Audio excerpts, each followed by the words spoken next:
On this session, I'm going to look at video.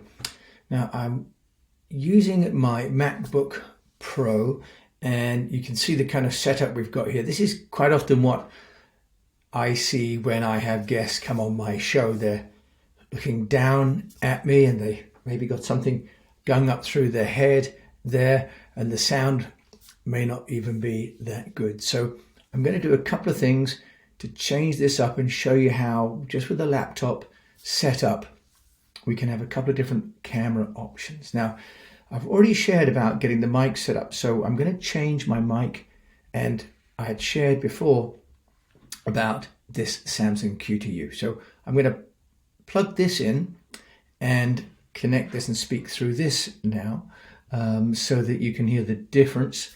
And then we're going to change the cameras so that you can see the difference in the camera quality. And then I'm going to look at the height of the laptop as well, because at the moment I'm looking down on you, and socially that's really not acceptable, and it makes for a kind of an uncomfortable relationship.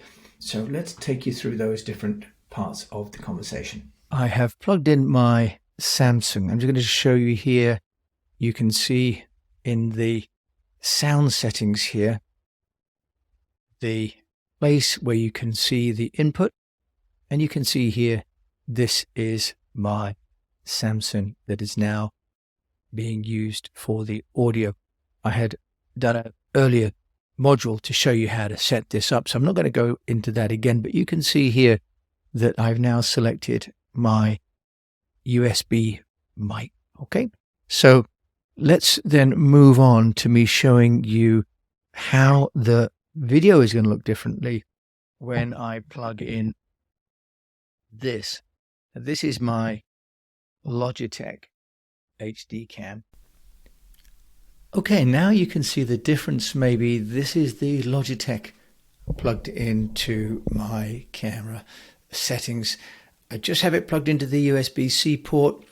The camera comes with USB cables, so you don't need to worry about buying any adapters. And one of the things that you'll find when you get an external device like a Logitech or an Elgato or any of the other cameras is that they will have their own software. And this is really useful, because when we have just an internal camera, we don't have any options to change the settings.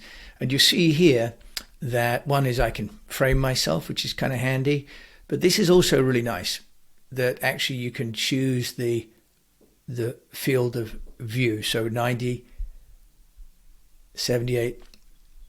This is a little bit tight, of course, but what it means is that then you can also zoom in if you want to, and you can zoom out. Really, really useful. This, I find, sort of a setting somewhere around 78 degrees really, really appropriate for being fully in the shot with not leaving too much of the room on the screen. The other aspect here is that if you need to change, for example, low light, if you're struggling in a room, maybe the sun's going down and your room isn't as well lit, then this enables you to control in more detail. You can see here the settings on the camera.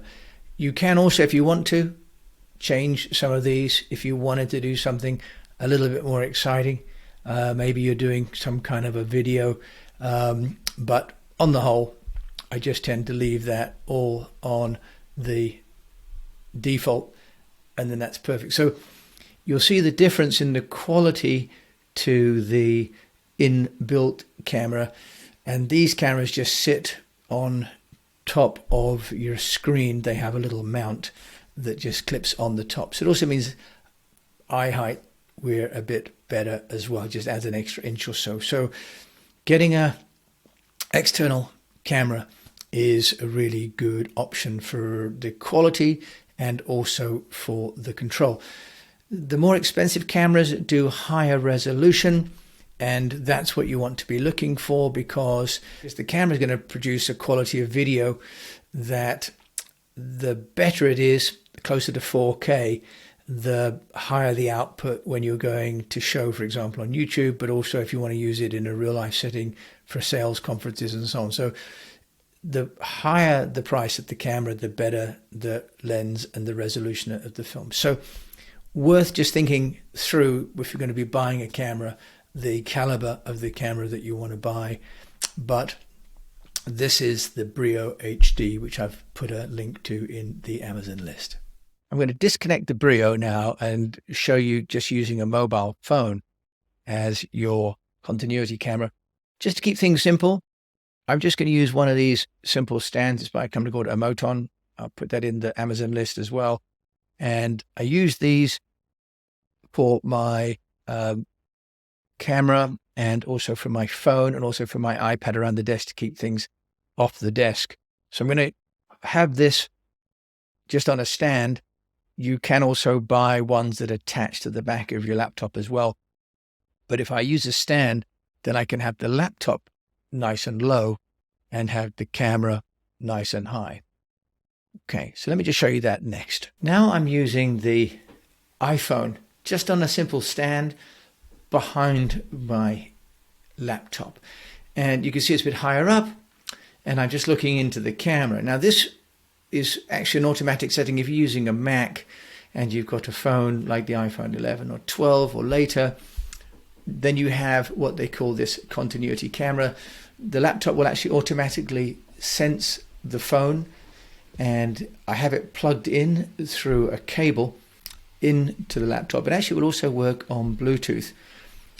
You can see here there are a couple of different options which are kind of fun as well, and this is something that makes it even more sort of powerful. Can you see here when I unclick center stage, it zoomed out, but when I move in, it puts me center stage. Now, the other thing I can do very simply here is click here, and it does the blur of background. And that's really, really useful as well. The third thing that it does is it does a studio light setting. So it just drops the back into the shadows a little bit and keeps me at the front. Actually, the iPhone continuity camera is, in a way, the ultimate because it doesn't cost you any more money, and it already operates within the operating system, and it's extremely simple to use. So you have to have the phone lying landscape, not portrait, but this is a really great option. It's only available in the last year or so, but it is available on all phones.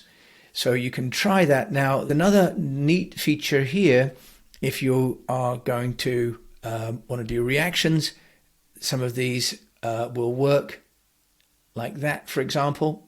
That's reactions. You may or may not want that. I think this one does some rain. There you go. That does rain. This one does victory. There you go. Bubbles.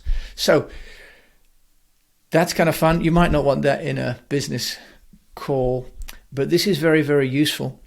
And it's really making life a lot better because you don't have to have the external camera set up, especially if you're traveling and you don't want to carry that extra camera. Now, Android phones, I believe, do this as well. But if you've got an iPhone paired to a regular Windows, shows how often I use those, a Windows laptop, then you'd need to find the app to plug in. But that's why I suggested the EpocCam, which would enable you to still use your iPhone and your laptop.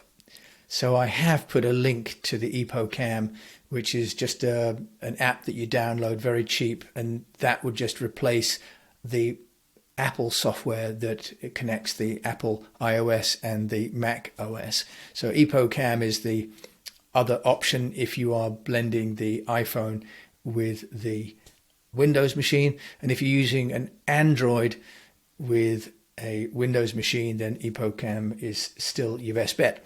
I really hope this is all helping. And just to wrap it all up, what I've done is set up the laptop and the microphone and the camera on my kitchen table to show you. So The first one is just the microphone with the HD cam sitting on top and the headset and the iPad just arranged. It's a very simple setup, would work very nicely for you.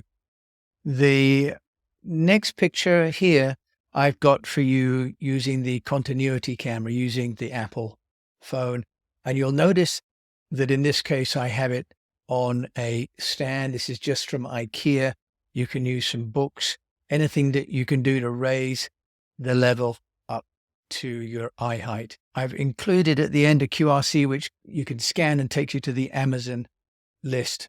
And there you can see the items that are in the pictures, and most of them will still be available when you're looking at this. But if they're not, at least it will share with you a comparable product so that you can find what you need there. So this module really wraps up by showing you how important it is to have a good camera, and also just how easy it is to set that up. All right. Wishing you the very best as you move to your next element and getting on with your podcast appearances.